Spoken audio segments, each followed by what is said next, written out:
Sono 117 i bambini e ragazzi che verranno aiutati nel loro inserimento scolastico con l'intervento del Comune. Il settore servizi scolastici ha disposto anche quest'anno di mettere una somma rilevante, in tutto 108.400 euro, a disposizione di 2 associazioni specializzate nel settore, che si faranno carico di una serie di operazioni mirate al rispetto dell'obbligo di frequenza e anche alla prevenzione del fenomeno della dispersione.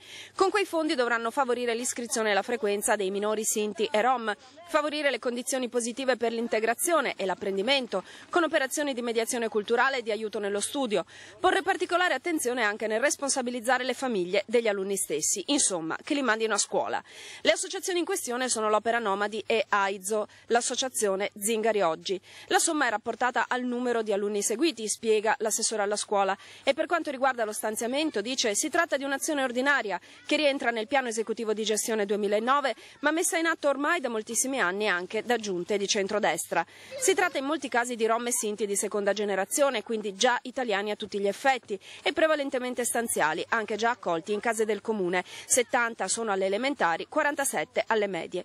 Meglio a scuola la mattina e a casa a fare i compiti nel pomeriggio, piuttosto che in strada con compagnie occasionali. Questo il principio che governa l'inclusione. Si vedrà che ne pensa l'opposizione, che già fece dura battaglia quando il comune decise di sovvenzionare la costruzione di case per alcune famiglie di nomadi.